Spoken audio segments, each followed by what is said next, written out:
This bill is about saving lives, the lives of those who have served our country. Sadly, we lose 20 veterans a day to suicide in our country.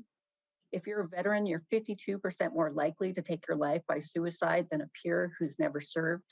We know that for American Indian, Alaska Native veterans, that they're twice as likely to take their lives as their um, as their veteran peers. In Washington, we have over 500,000 veterans, including yourself, Mr. Speaker. Thank you for your service. I also want to thank the good member from the 8th who's really teamed up on this bill. So our state had a governor's challenge to look at the best practices on suicide prevention. I was very honored to be part of this team. We started meeting in 2019, and it's being led by the Department of Veterans Affairs, who has an amazing director that we all know, Alfie Alvarado. And her team, along with all kind of advocates and organizations, have brought this bill forward. It has four main parts.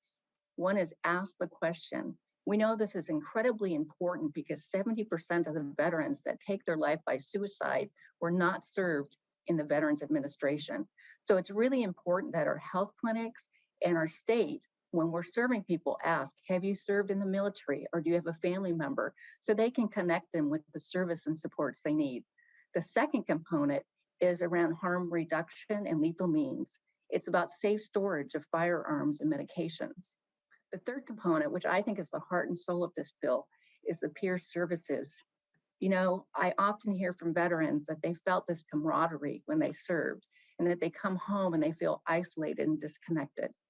And I heard a veteran speak the other day, and he tried to take his life by hanging himself. And fortunately, the rope broke.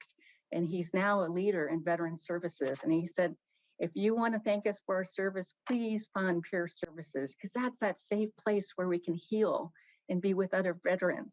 We have a great program called Growing Veterans, which is in the Skagit Valley area, which again is agriculture and veterans and healing. The last component is the 988. We also, in addition to the signs, and thank the good member from the 20th, Department of Veterans Affairs will create an emblem, and these can be sold and help pay for services.